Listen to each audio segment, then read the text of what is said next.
The cycle of power on is when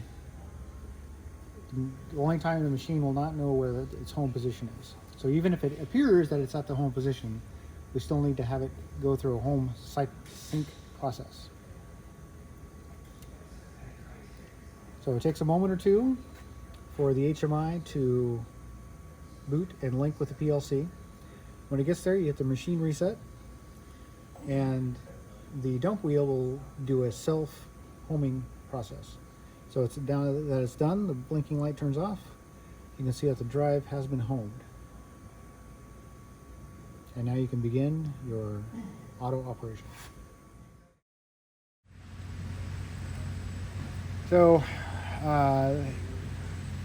to run this in auto, you need to switch between auto and manual. When you are in manual, you can go to each of the conveyors, start and stop each of the drives, which indicates running, not running.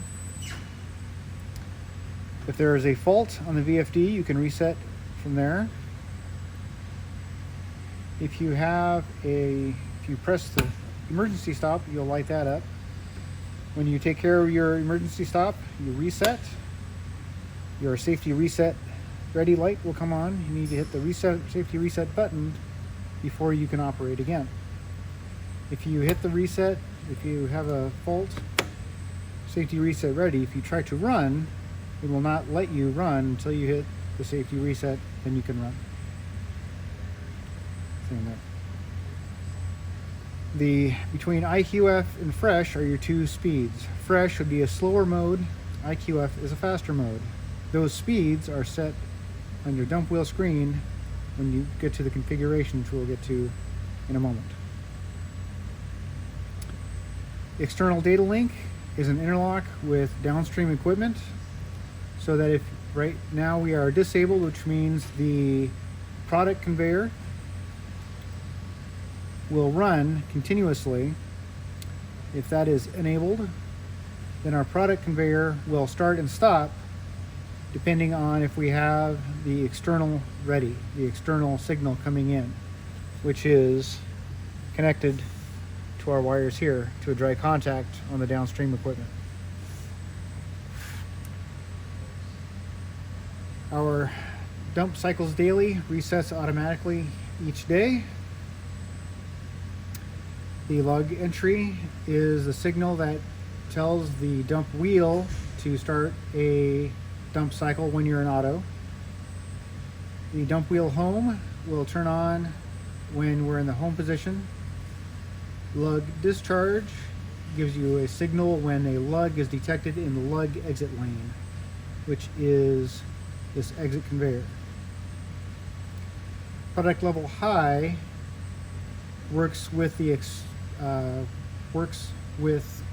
dump wheel, so that if we get too much product on the product conveyor, the dump wheel will not dump until that clears out. The product conveyor will continue operating until that is clear. As soon as it'll clear, a dump will continue automatically. Our conveyors, this is the simple operator screen.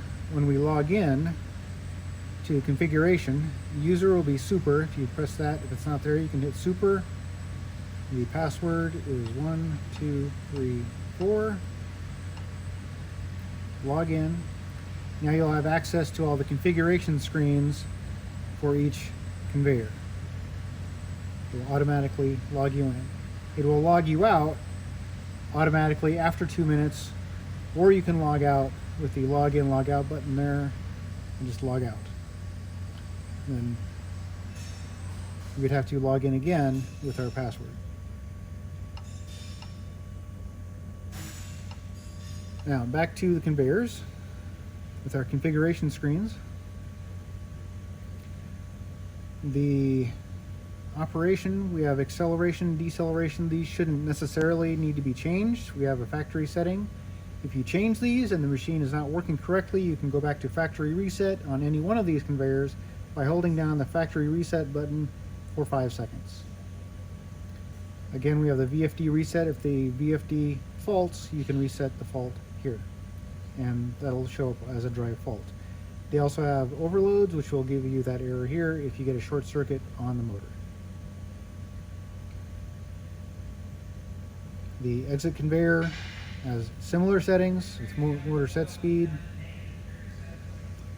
Product conveyor, similar settings.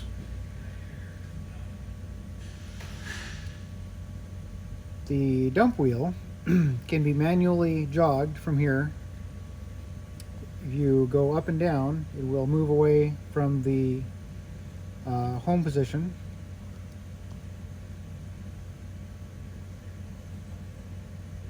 And it's not going in. Oh, it's not. All right, we're going. Okay. So with manual jog, you can move the dump wheel out of position, and you can see the dump wheel home. And here you can also, when you're in,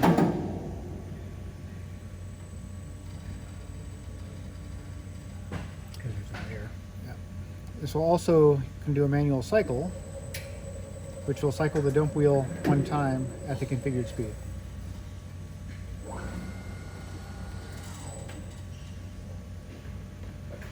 When we go to the configuration screen for the dump wheel, we can see the position here. Now, if we do manual jog, you can watch the position move.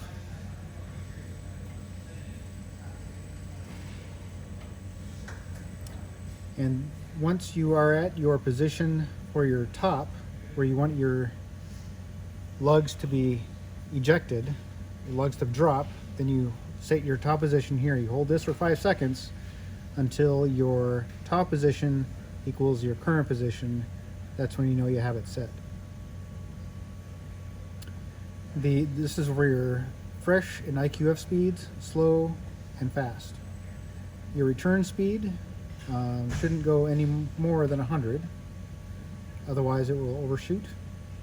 You can slow that down for if you have specifications that require that. Jog speed, obviously you can increase or decrease your jog speeds. Also, you can enter in values here.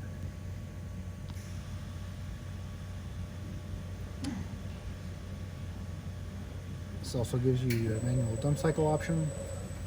If you are in the middle of a position, you can hit the cycle and it will finish the cycle and return back to your home position.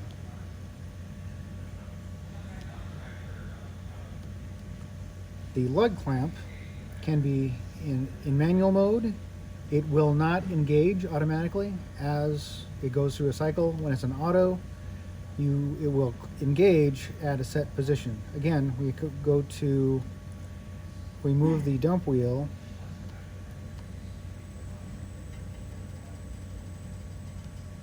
to a position here that we want the lugs to start their clamp, then we hold that, and that's when the lug clamps will engage.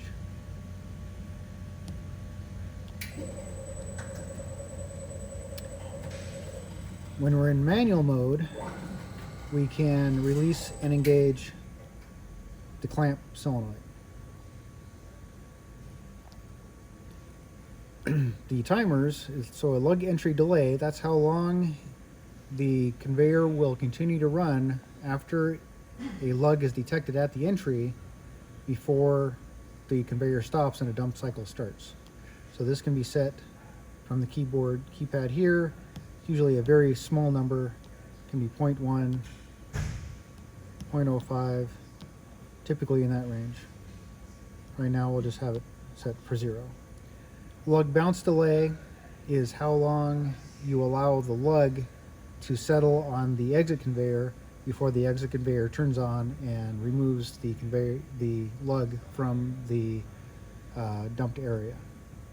Release, return, pause will hold the dump wheel at the top position before returning to the home position. These are more access to the configuration screens, either for any of the conveyors or for the dump wheel.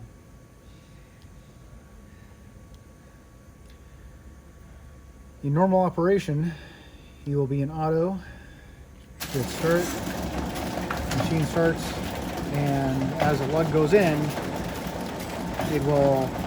conveyor will stop, lug will dump, will eject out, and the conveyor will restart lifting the next lug.